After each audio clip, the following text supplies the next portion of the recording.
Hi, welcome back to my channel. Sorry I've been gone for 2 weeks again. I'm very busy. No one cares though. I have like one viewer. Just kidding. Anyways, today I'm going to be talking about the problems that I've noticed with content houses. But before I get into that, if you like true crime and occasional commentary content, please subscribe to my channel and like this video if you like it and comment what you think. Let's get into it. Content houses are essentially when a bunch of social media influencers live together in a mega mansion in usually LA, but now they're going international. So they can collaborate with each other daily, which gives them access to each other's audiences, which maximizes their own popularity. It also adds to like their friend group's allure and like exclusivity. Like, what young child wouldn't want to live in a mega mansion with a bunch of their best friends? And that's what these houses sort of communicate to their young audiences. But along with the boost of fame and money comes a lot of trouble, as we will see soon. I'm gonna format this video on like how extreme each offense that seems to come from content houses is. So starting with the most minor to the most problematic or dangerous / extreme. But first we sort of need to discuss where content houses originated and how the blueprint was already flawed. Sadly, the original content house seems to be attributed to Jake Paul and Team 10. Paul, alongside some investors, created Team 10 in 2015. Team 10 is a social media management company, so essentially they sign or manage a bunch of social media influencers and connect them with other agencies or brand deals, collaborations with other influencers, etc. And in return, they get a cut of the influencers' profits from the brand deals and collaborations and etc. etc. You get it. But what really made Team 10 different from other social media management agencies was that the creators signed to Team 10 all lived in a house together. The purpose of the content house was basically to churn out more content and maximize profits by living in a house with other creators with readily accessible equipment and workers such as editors. Members of Team 10 were also able to expand their own individual audiences by sort of leeching off each other's and accessing each other's. Thus, they all reached a broader audience. Jake Paul's Team 10 is now pretty much defunct. They haven't posted on their Instagram since September 2019, and then they haven't posted on their YouTube channel since July 2019. When you go to their website and you click the squad, which is essentially the talent they're supposed to represent, it just says new era coming soon. The original members of Team 10 included Jake Paul, Alyssa Violet, Niels Visser, the Dobre twins, AJ Mitchell, and Alex Lange. As many people know, all of these creators sort of had an extreme falling out with Jake Paul and Team 10, and it was extremely messy. And Jake Paul, the founding father, is essentially the only one that's still involved or associated with Team 10. Team 10 sort of first attracted widespread negative attention when the collective tried to branch out into music, which brought about the creation of the monstrosity called It's Everyday Bro. But the real controversy began after stars Jake Paul and Alyssa Violet had a very public and messy falling out / sort of breakup. The falling out was very sort of long and convoluted, but the major controversy sort of began after Alyssa Violet posted a video called What You've Been Waiting For in June 2017, where she sort of addressed rumors and gossip about her disassociating with Team 10 and having a falling out with Jake Paul. She speaks about her toxic relationship with Jake Paul and her toxic experience in the Team 10 house. For example, Jake Paul sort of cheating on her. She later made allegations that there was a few instances of physical violence from Jake Paul against her. She expanded more about the toxic environment of Team 10 and just sort of her problematic relationship with Jake Paul in Shane Dawson's dumb mini-series about Jake Paul in the fall of 2018. She makes some extremely troubling and problematic claims about Jake Paul in Team 10, which it so annoys me watching the video because Shane Dawson just sort of brushes these accusations off because it doesn't fit the narrative of his series, which was trying to make Jake Paul look like a redeemable character in person and sort of villainize his brother Logan Paul, even though now in 2020 we see the exact opposite happen with Logan Paul having more likability and sort of taking more accountability for his actions versus Jake Paul doing more of the same behaviors and just sort of seemingly getting worse. Anyways, Alyssa alleges that Jake Paul repeatedly mistreated basically all members of Team 10, including herself. She also talks about a few specific instances where Jake was physically violent towards her, but states he wasn't physically abusive. I think she got a lot of flack when she came out, as a lot of survivors do. They get a lot of flack when they come out about physical abuse, especially when there's a lack of proof or whatever. And Shane Dawson, when he was interviewing her, was really trying to pressure Alyssa into saying that Jake was a good person or was a redeemable person. But she does clarify that she believes 100% that Jake was emotionally and psychologically abusive towards her. As I said, the way that Shane Dawson sort of handles the interview with Alyssa Violet is extremely annoying. I remember watching it back in 2018 and just being struck by how he speaks to Alyssa. He undermines what she's saying constantly to make Jake Paul look better, even though it's obvious that Alyssa was the victim in this situation, at least from my perspective. For example, Shane really tries to force Alyssa to say that she over-exaggerated the physical abuse claims, and he at one point calls her a broken, manipulative girl, and she's kind of just like, okay. The scarier allegation that Alyssa makes about Jake Paul in Team 10 is that Jake Paul would fly girls out to LA under the guise that he was scouting talent for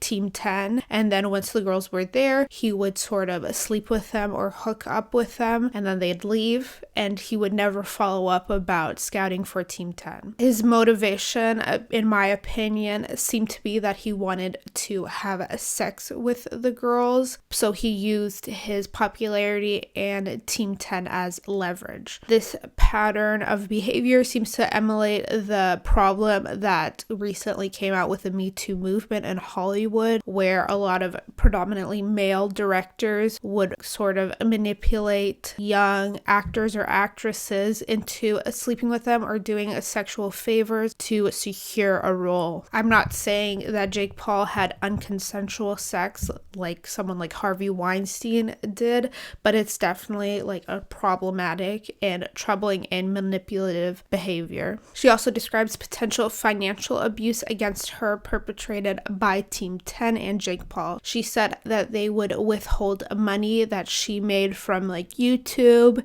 and brand deals and collabs and stuff like that, so she was never able to move out, get her own apartment, or buy her own car because she couldn't afford it. They sort of excused their behavior by saying that she couldn't handle her money well. From the jump, Team 10 had a variety of obvious flaws, including the treatment of the talent, financial disagreements, and destruction of property. Neighbors of the original Team 10 house were miserable because of the constant chaos and destruction of property, such as the one instance where Jake Paul and Team 10 lit their pool on fire, which is really smart to do in California, who has a problem with wildfires. Really smart. I think that Jake Paul and Team 10, the house sort of incubated this need for more and more extreme pranks. So they were doing destruction of property and like just chaos all through the night, which obviously if you live in a suburban neighborhood,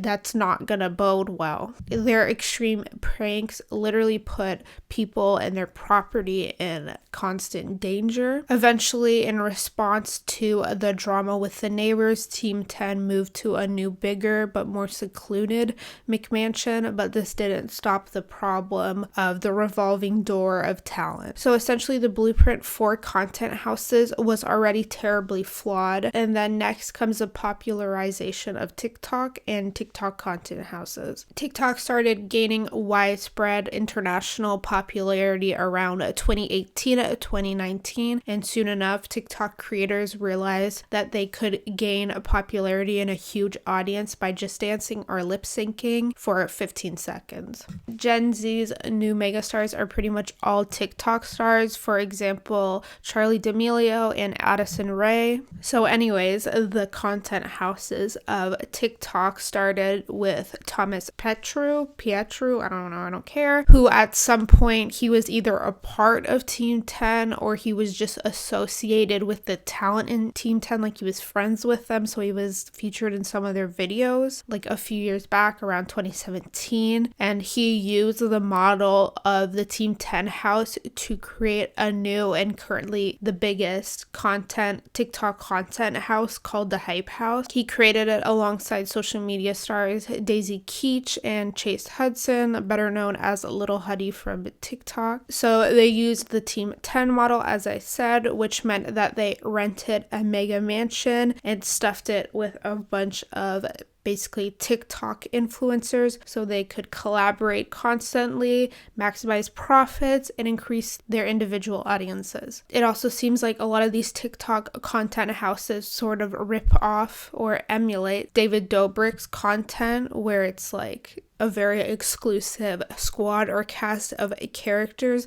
that are featured in these like vlog style short videos. Video is very clickbaity and like relies on social media drama to garner more attention and views. Anyways, the Hype House, which was initially founded in December 2019, originally had some of the biggest stars living and associated with it. So it had originally the D'Amelio sisters, Little Huddy, Addison Rae, etc. Other major content houses that sort of existed or still currently exist include Sway House, not a content house, and a Top Talent House. There are many problems with sort of individual creators that belong to this house that I don't think can be attributed to the sort of content house model. It's just sort of an outcome of any group of social media influencers or famous people. You're always going to have the bad egg. Like, for example, Hype House had, I don't know if he's still in it,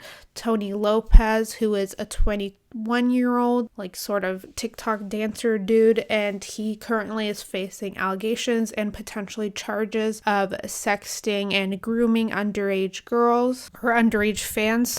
But there is also some problematic behaviors that I believe can be attributed to the sort of content house model. Similar to what we saw in Jake Paul's Team 10, a lot of these content houses seem to bring out the worst sort of behavior in these influencers. To me, it sort of emulates like a groupthink situation, if you know that philosophical psychological term. Essentially, groupthink, if you don't know what it is where people sort of fall into this mob mentality over a period of time because they belong to like this exclusive group. So they're more like prone to doing things they wouldn't normally do because they're part of this mob. That's a sort of a very layman and basic description of it. It's a very interesting theory if you want to look it up. Many people know it though. Anyways, so one of these bad behaviors that content houses seem to all across the board display is that pretty much all content houses have been throwing massive parties during the COVID-19 pandemic.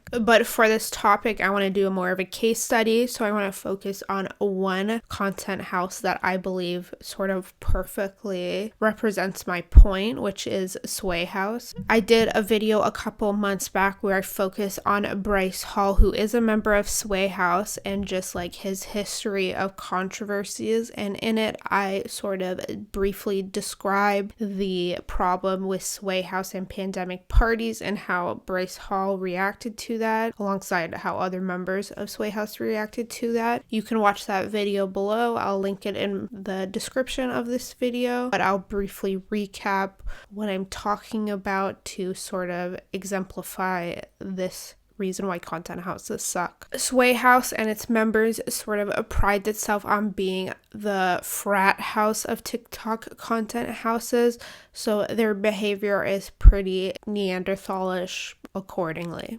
The main issue here is that regular old frat boys don't have a significant audience or following watching their moves. They don't have a social media fan base. When they do, their stupid shenanigans or their stupid like archetypal shenanigans, and a very young fan base at that can be influenced by their behaviors. If the young people see that their favorite TikTok star or stars aren't really taking the pandemic seriously, it's ought to have like an effect on how they view the pandemic and its seriousness themselves. Anyways, over the summer, Sway House seemed to throw massive COVID parties multiple times a week where partygoers wouldn't social distance or wear masks, and they were just sort of like these super spreader events, what they're called now. It got so bad that the mayor of Los Angeles threatened to press charges against them and turned off their electricity. The boys of Sway House thought this was super funny and mocked the seriousness of the situation by posting TikToks and tweets and stuff where they sort of made a joke about having their electricity turned off. In my opinion, great influence comes with great responsibility, especially when your influence is over a very young demographic. Influencers rely on parasocial relationships with their fans, so their fans essentially believe that they are friends with the influencer. It's a one-sided relationship, either platonically, or maybe these fans believe that this is a potential romantic interest, which a lot of the Sway boys sort of feed into that fantasy. So as a result, these young fans want what's best for them, so they support them financially and through other means. This relationship dichotomy is what is so troubling to me when it comes to this whole pandemic bullshit that the content houses have been doing. The pandemic is serious and scary, and there seems to be a massive problem internationally where people are no longer taking it as a serious issue, which has resulted in the cases getting higher, healthcare workers being overwhelmed, and more deaths. Thus, it would be wonderful if influencers like Bryce Hall and the Sway House boys and celebrities with big followings of young people were sort of like acting like a role model and showing that the pandemic was serious through their actions by not having these massive parties and following social distancing guidelines and stuff like that. I believe that if they did this, it would have a positive effect on that demographic. The boys of Sway House are aware of their great influence, and time again they have shown that they don't care with their actions. This point could be used for any individual social media influencer with a significant young audience who over and over again repeats bad actions. But when it comes to things like content houses, I believe the problem is exacerbated. Influencers in this house, like I said, with a groupthink, seem to sort of feed off each other's stupidity. They're so focused on making content that will give them more attention, which means making content riddled with controversy so more people know about them or hear about them. So thus, in my opinion, content houses worsen the already problematic social media influencer environment, which is the incessant need for more fame, more views, and more money. And this need seems to come at any cost, even putting other people's lives in danger, like we see with the parties and pandemic thing. These problems are still relatively minor in respect to my next and sort of final point about why content houses are dangerous. My main concern with sort of content houses that led to me making this video in the first place actually had to do with the age of some of the influencers that lived at these content houses and the implication that it has as a result. To sort of exemplify this issue, I'm going to be talking about the recent allegations and controversy surrounding the Top Talent House. So the Top Talent House, which was only created a month or two ago, seemed to be comprised of predominantly underage female influencers and was managed by Noor Cooder.